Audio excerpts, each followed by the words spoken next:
Shalom, selamat pagi, salam sejahtera bagi kita semua. Patut kita mensyukuri atas anugerah Tuhan, sehingga kita saat ini dalam keadaan sehat. Mari kita mensyukuri atas anugerah Allah tersebut lewat renungan harian Gereja Toraja Jemaat Bukit Zaitun Bontang, edisi Rabu 8 Juli 2020. Kita siapkan firman Tuhan dari Kejadian pasal 29 ayat 31 sampai ayat yang ke-35.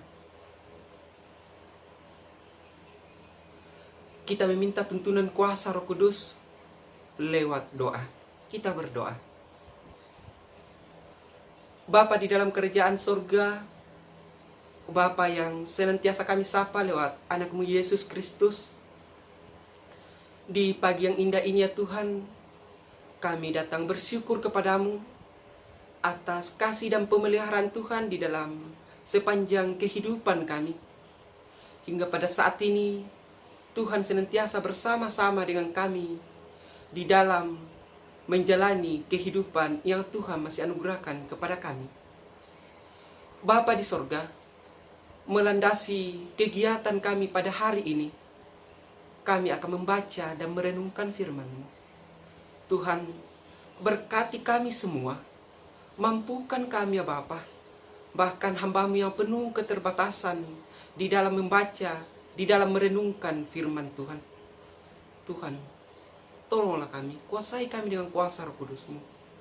Firman-Mu yang akan kami baca dan dengarkan pada saat ini boleh berjalan sesuai dan seturut dengan kehendak Tuhan. Bapa dalam kerajaan sorga, kami sudah siap mendengarkan firman-Mu.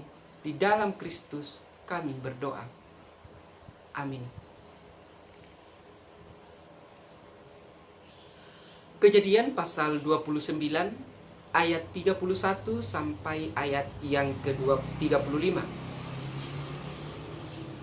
Firman Tuhan berbunyi demikian. Ketika Tuhan melihat bahwa Lea tidak dicintai, dibukanyalah kandungannya, tetapi Rahel mandul.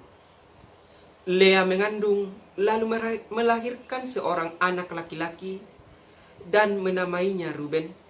Sebab katanya, sesungguhnya Tuhan telah memperhatikan kesengsaraanku. Sekarang tentulah aku akan dicintai oleh suamiku. Mengandung pula lah ia, lalu melahirkan seorang anak laki-laki. Maka ia berkata, sesungguhnya Tuhan telah mendengar bahwa aku tidak dicintai, lalu diberikannya pula anak ini kepadaku. Maka ia menamai anak itu Simeon.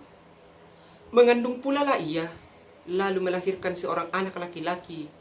Maka ia berkata, sekali ini suamiku akan lebih erat kepadaku, karena aku telah melahirkan 3 anak laki-laki baginya.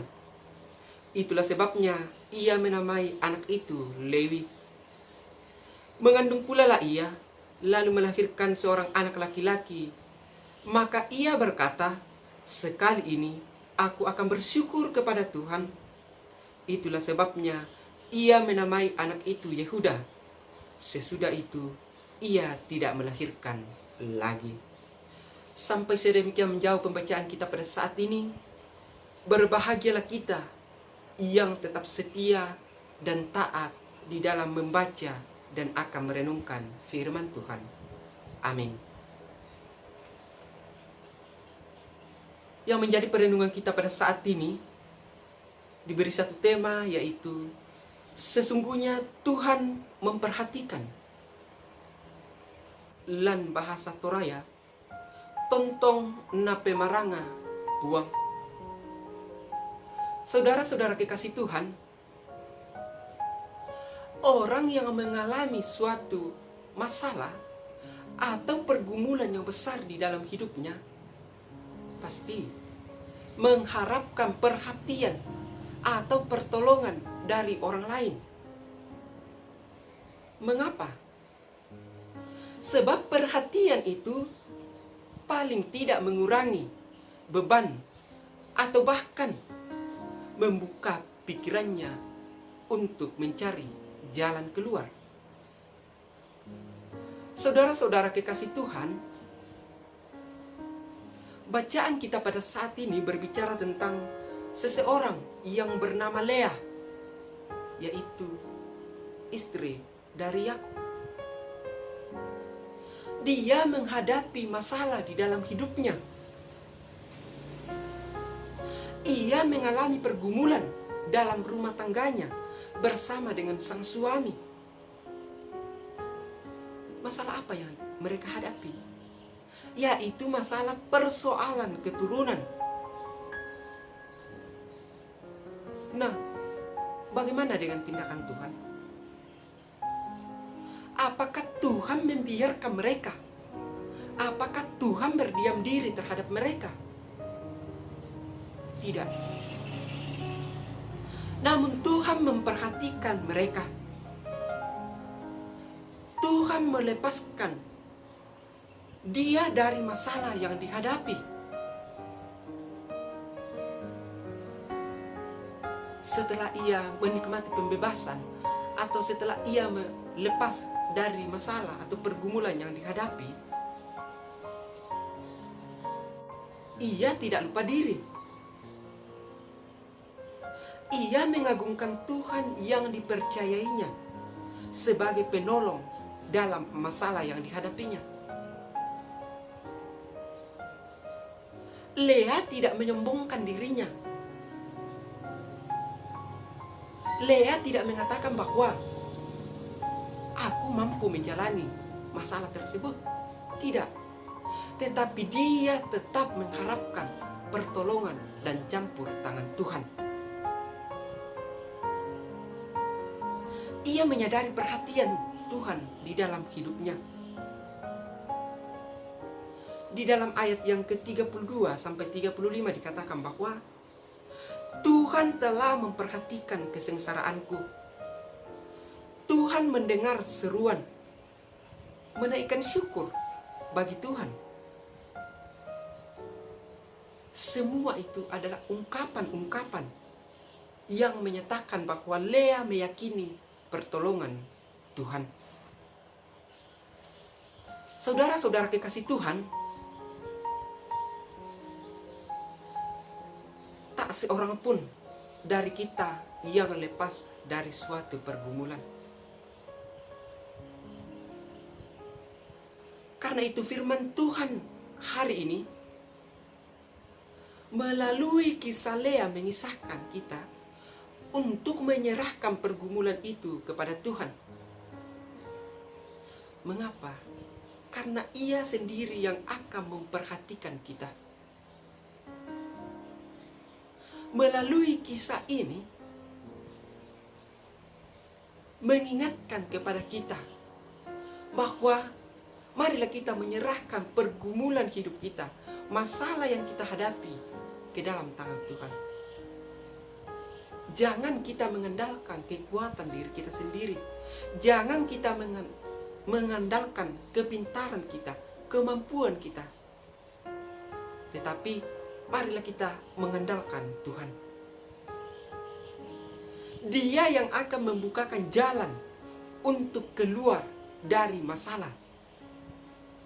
Atau paling tidak, membukakan jalan, menguatkan kita di dalam menghadapi, sehingga kita tidak putus asa, melainkan kita tetap memiliki ketenangan. Sesama kita dapat menawarkan dan memberi solusi. Namun di atas semuanya itu, hanya Tuhanlah yang memperhatikan kita. Karena itu, saudara-saudara kekasih Tuhan, tunjukkanlah kepercayaan dan keyakinan kita kepadanya. Karena hanya daripadanya lah kita beroleh perhatian yang penuh di dalam kehidupan kita. Tuhan dimuliakan. Amin. Saudara-saudara kekasih Tuhan, mari kita berdoa. Kami bersyukur kepadamu ya Allah, atas waktu dan kesempatan yang Tuhan boleh berikan kepada kami di dalam membaca dan merenungkan firman-Mu. Firman-Mu mengajarkan kepada kami untuk senantiasa mengandalkan Engkau di dalam setiap pergumulan, di dalam setiap masalah yang kami hadapi. Ajarlah kami untuk senantiasa tetap setia dan taat kepadamu ya Bapa. Biarlah lewat semuanya itu, Tuhan boleh nyatakan kasih-Mu kepada kami. Bapa dalam kerajaan surga, berdoa buat pekerja gereja, buat pendeta, TU Koster, segenap majelis, dan bahkan seluruh anggota jemaat Bukit Zaitun Bontang dimanapun mereka berada. Kami tidak tahu keberadaan mereka satu persatu, tetapi kami yakin dan percaya bahwa Tuhan menjaga dan memelihara apapun bentuk kehidupan mereka, apapun bentuk pekerjaan mereka. Mampukah mereka untuk senantiasa bekerja dengan penuh tanggung jawab dan dengan penuh sukacita. Bapa dalam kerajaan surga, kami juga berdoa dan bersyukur kepadamu atas pertambahan umur yang dialami oleh anggota jemaat-Mu sepekan ini. Perlengkapi sukacita mereka. Ajarlah mereka untuk senantiasa bersyukur kepadamu atas setiap berkat dan anugerah yang Tuhan berikan kepada mereka. Begitupun Tuhan, anggota jemaat-Mu yang ada dalam kelemahan tubuh, baik yang ada di rumah sakit maupun yang ada di rumah. Kuatkan iman percaya mereka bahwa waktu yang Tuhan telah tentukan, mereka boleh pulih kembali, mereka boleh mendapatkan kesembuhan, dan bahkan mereka boleh kembali ke dalam kehidupan, di dalam menjalani kehidupan yang Tuhan masih anugerahkan kepada mereka. Bapa dalam kerajaan surga, kami juga berdoa buat bangsa dan negara kami. Berkati setiap kebijakan-kebijakan yang diambil oleh pemerintah di dalam memutuskan mata rantai COVID-19. Tuhan, Engkau senantiasa berperkara di dalamnya. Kami sebagai masyarakat, mampukan kami untuk senantiasa taat dan setia pada aturan-aturan yang diambil oleh pemerintah di dalam memutuskan mata rantai wabah ini. Bapa di sorga, kami pun berdoa bagi anggota jemaat-Mu yang sementara di dalam mencari lapangan pekerjaan. Tuhan berkati mereka, berikan kesabaran kepada mereka, kesetiaan kepada mereka di dalam berusaha mendapatkan sebuah pekerjaan. Yakinkan kepada mereka bahwa Tuhan akan menyatakan kasih-Mu kepada mereka di dalam mendapatkan sebuah pekerjaan. Bapa dalam kerajaan surga, seluruh kehidupan kami, seluruh usaha-usaha dan rencana anggota jemaat-Mu, kami serahkan ke dalam tangan kuasa-Mu. Berkati setiap usaha, berkati setiap rencana, sehingga semuanya itu Tuhan kami boleh jalani, kami boleh lalui dengan penuh ungkapan syukur dan dengan penuh tanggung jawab hanya kepada Tuhan. Bapa di sorga, ampunkan salah dan dosa kami ya Bapa. Terima kami yang bermohon pada saat ini. Di dalam nama Tuhan Yesus, kami berdoa. Amin. Saudara-saudara kekasih Tuhan, demikianlah renungan harian kita pada saat ini. Semoga kita semua tetap berada di dalam kasih dan pemeliharaan Tuhan dalam menjalani kehidupan ini. Selamat berkarya, selamat beraktivitas. Tuhan Yesus memberkati. Shalom.